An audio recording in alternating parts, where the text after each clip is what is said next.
Welcome everybody back to Baruch A'Havat Israel, KOLLEL in San Diego. Very happy to have a full week of learning. This will be the last one going into next Monday. We'll pick up again.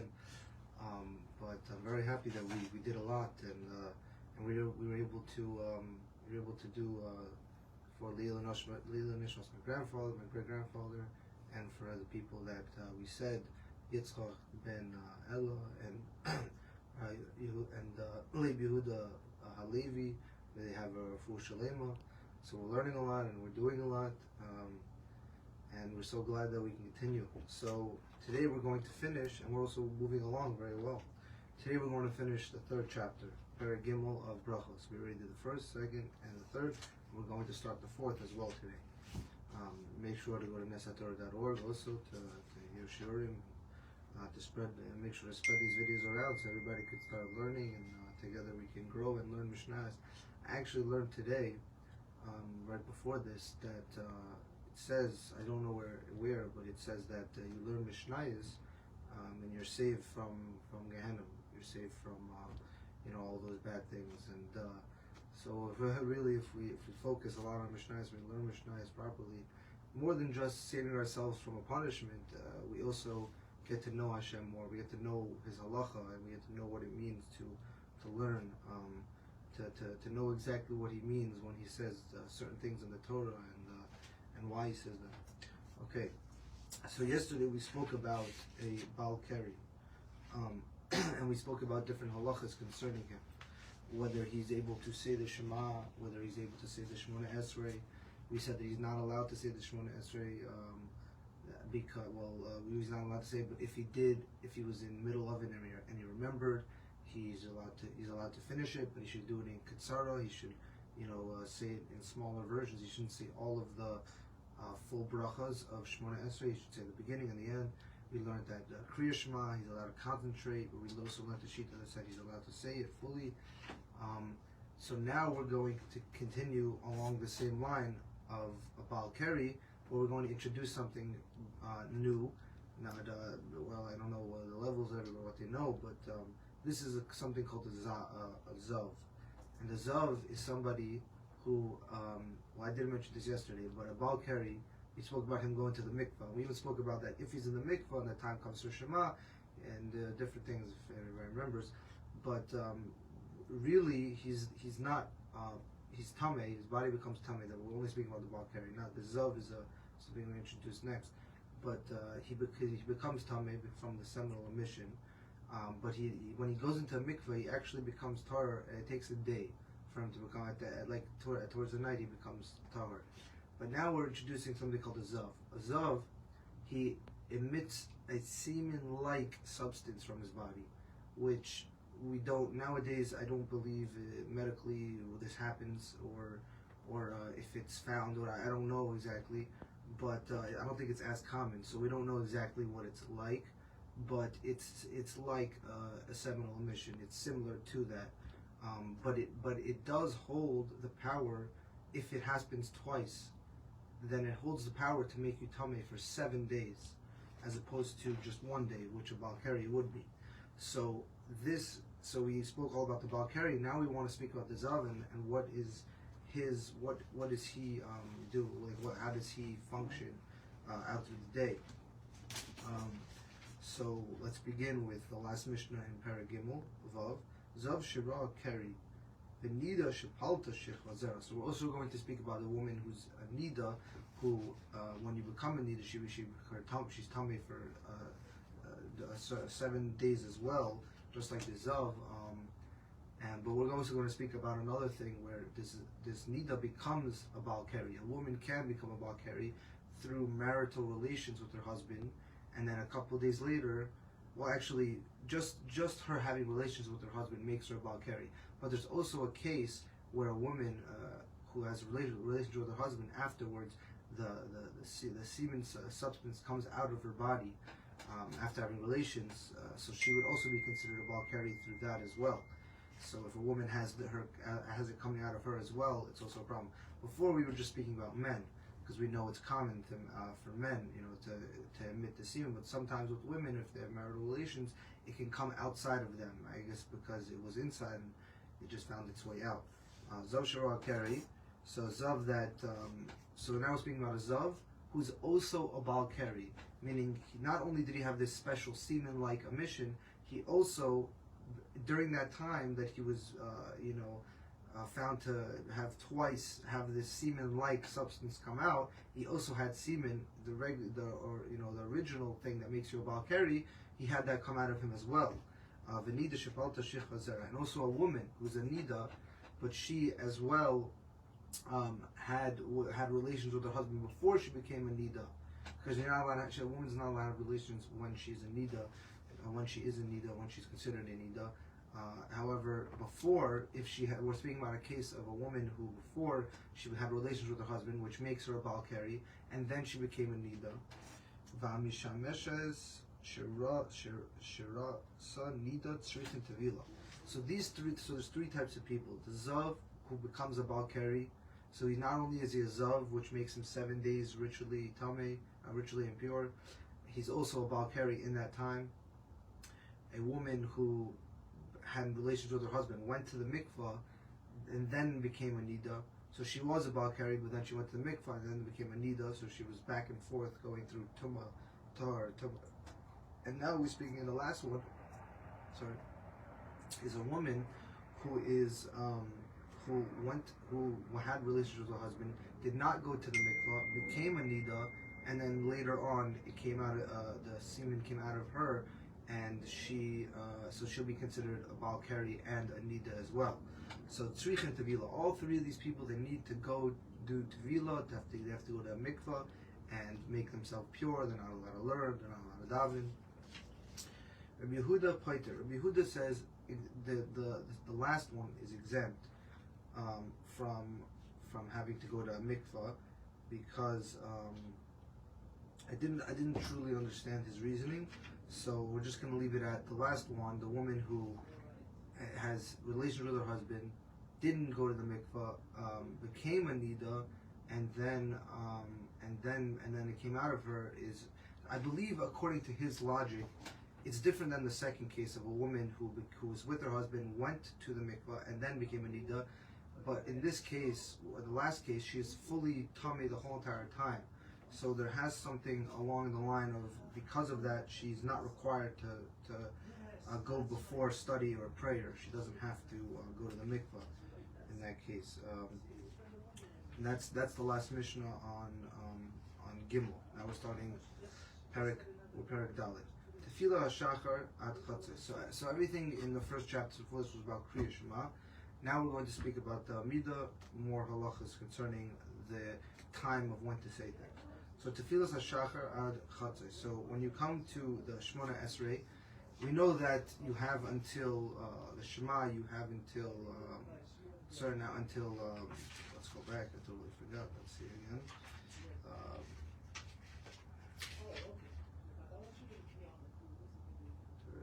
Ad Seif HaShmur HaRishayna. You have until Ad Chatzos. You have until Chatzos. So over here as well. So that was for Shema. I just repeated some of the things until the Kohanim come and eat until the end of the first Shmur HaRishon, until the first watch, and until Chatzos. Over here, Tefillah, first opinion says when it comes to Shemona Esrei, Ad Chatzos. You have until midday. Rabbi Yehuda Omer Ad Arba Shais. Rabbi Yehuda said you have until the fourth.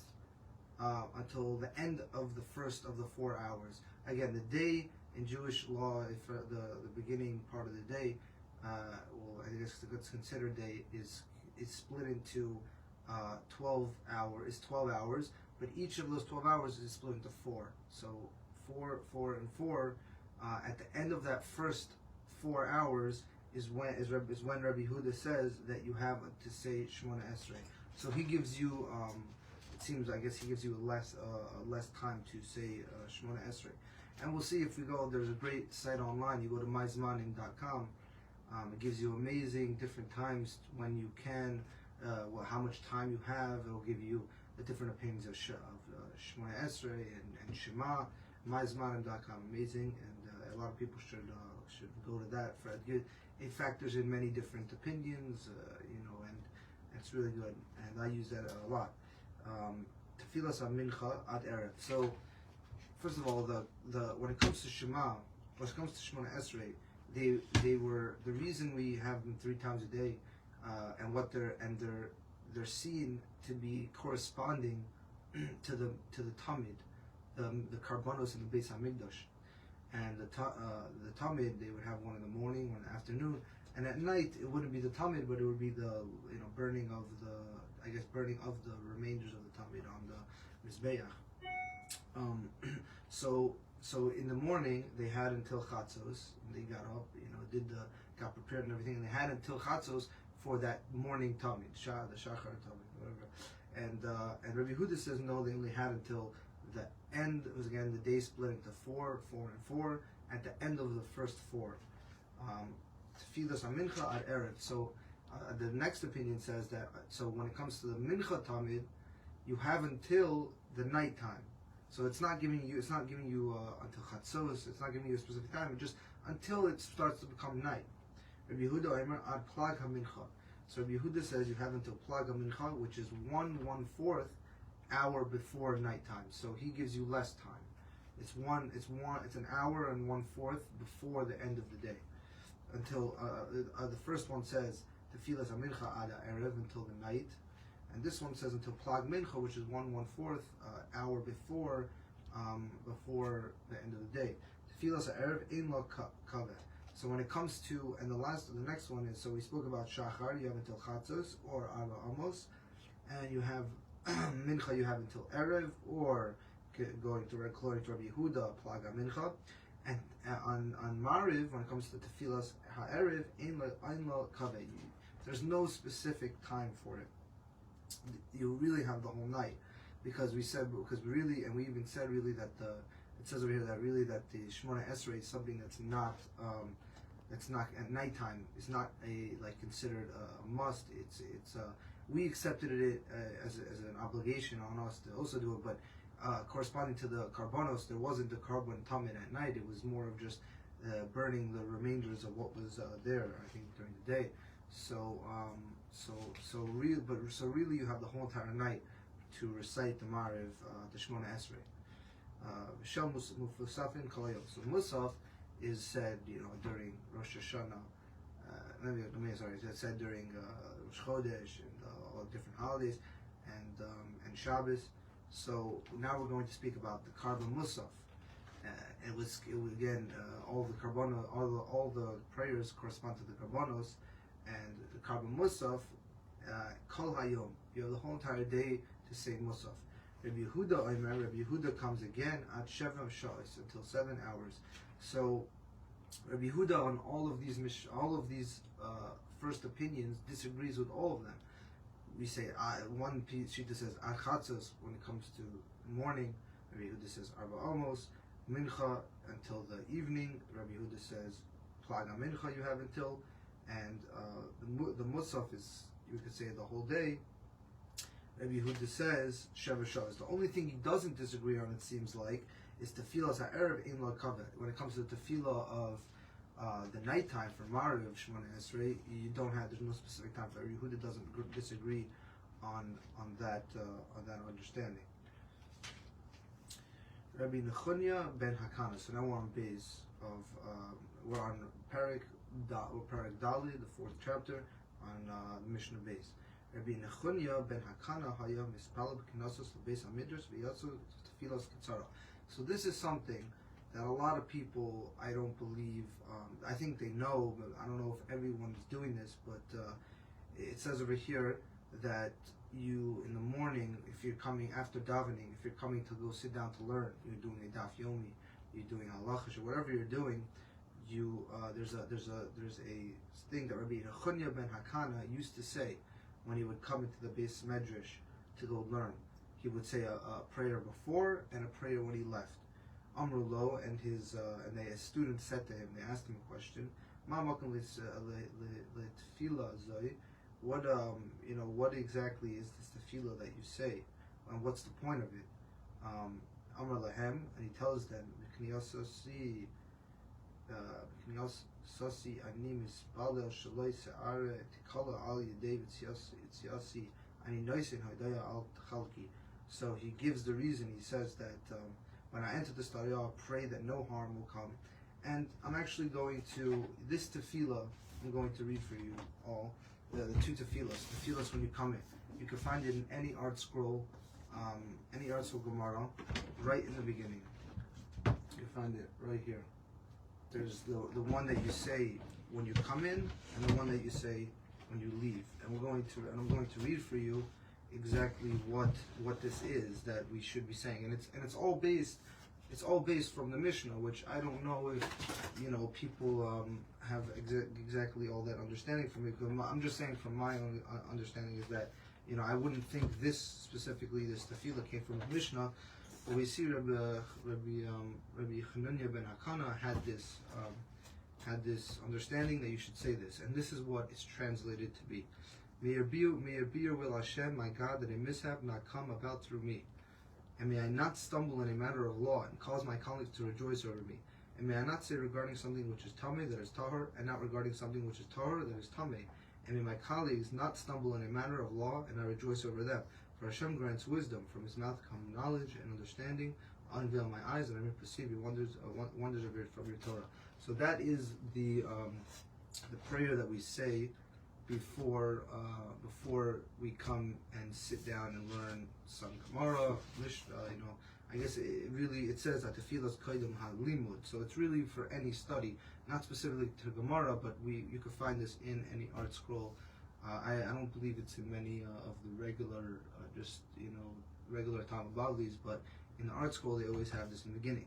And the one that afterwards, and this is all again based on the Mishnah. This is a prayer for tefillah achar halimud. This is for the tefillah that's after we learn. I thank you, Hashem, my God. I just want to go over first the first one. It's very much speaking a lot about not making a mistake, and this is why when sometimes if you guys see me when I'm learning, and there's something I say that I'm like, okay, I don't want to say this, I don't want to say that. Maybe it might seem that I'm not prepared, and that's probably very true. I'm more new to this whole thing, and it's really tough for me to know how to say things properly, and just but I'm learning, and we're learning together, and hopefully I'll get better and better at giving over Torah and really allowing you to understand. And I hope it's understandable so far. But really, this tefillah is really something that's very, very and very understandable. It's very much it says very clearly that I may not say something which is tahor, that is tameh. To chaz shalom, say something, heaven forbid, say something that's completely the opposite of what you say. The Torah is very specific, and a good example is when we go to shul, and we hear this. Today I was in shul. It's Thursday over here. I don't know whenever you're going to be listening to this, but it was Thursday over here, and when you listen to the Torah, people are watching, making sure that there is no mistakes in the reading. Making sure that even in the Torah that there's no mistakes, if there's one letter different, there's a problem. We're very, very interested in our Masorah, and the Masorah starts with the learning, with the limud Torah, how it's learned, if it's learned properly. So we're begging Hashem, we're asking Hashem, please don't allow me to say things that are wrong. Say them complete opposite. Something that is prohibited is permitted, and something that's permitted is something that's forbidden, in like something that's tameh, something that's ritually impure, and something that's pure. We need to know exactly. So you're begging Hashem for that. So now the one that you say after, let's see what it says. I thank you, Hashem, against all from the Mishnah. I'm just reading the full version of it, because over there it doesn't give you the full version of what to say, but over here is a whole version of what you're saying. I thank you, O Hashem, my God, that you have established my portion with those who dwell in the study hall, and you have not established my portion with idlers. For I arise early, and they arise early. I arise early for words of Torah, and they arise early for idle words. I toil, and they toil. I toil and receive reward, and they toil and do not receive reward. I run, and they run. I run to the life of the world to come, and they run to the pit of destruction. As it is written, and O God, you will lower them into the well of destruction. Men of bloodshed and deceit shall not live out. half of their days, but as for me, I would trust in you. So I don't know if exactly all of this is over here in the Mishnah, meaning this is what it meant. It could be that later on there were different things that were put in there. I saw something that was from Tehillim. I don't know exactly if that's what that is what we should say before davening. After we're done davening, when we're ready to learn, when we're ready to learn a piece of Torah, and yeah, it's very important that we say that, and we really internalize that. We want to know exactly what's correct and not correct in our learning. So we're going to, I think, finish there. I could do this next Mishnah, but I think we could leave it for that today. Thank you everyone for listening. Please go to nesatorah.org and share with everyone. Allow people to learn more. Allow people to grow. And I hope this, what we're doing is making a difference, making an impact, and allowing people to, feel good about their learning, because we're really making a lot of work. We're really doing a lot. Every day. It might seem 20 minutes, whatever. I don't know the time on this exactly, but everything is a step, a next step in growth, a next step in of accomplishing something. Small steps make miles. So I really hope so. So we're gonna go to nesatorah.org. Wherever you find this, share it. And again, we kept on speaking this week about the 3 weeks and what it means on Shabbos. Shabbos is coming now. Again, I said it's Thursday over here where I am. That Shabbos in the 3 weeks is the time, especially during the 9 days, is the time that we can actually, eat meat again or drink wine. So Shabbos, even though it's the 3 weeks, Shabbos is always a special thing that they say that people, the Shumas, are safe from Gehenna on Shabbos. They're taken out. So Shabbos is a time that even if in the worst tragedies, even I was once involved with a family that a very close friend of mine whose daughter went missing, and the Shabbos table, she was missing, before Shabbos, and went into Shabbos, the investigation and all that, and it was seen as, how are they going to keep Shabbos? How are they going to be happy? And I was told that the police officers that were there, they heard them in the other room at the Shabbos table singing Zmiros and still keeping Shabbos and still being happy, even though their own daughter was missing. So Shabbos is a very, very special time that even it pushes off all tragedies. And yes, there's the people in Miami who we haven't found yet, and it's very sad. And we're all davening, we're all hoping that they find them and that they're alive and that they're healthy. But Shabbos is we can't forget the specialty of Shabbos, and that it's something that could take our minds away from all the craziness in the world, and we could be real, true, happy Jews. And we should always be every day, but Shabbos is a time that allows us very easily to connect to our happiness. And thank you very much. Have a great Shabbos, and we'll touch base Monday. All right, thank you.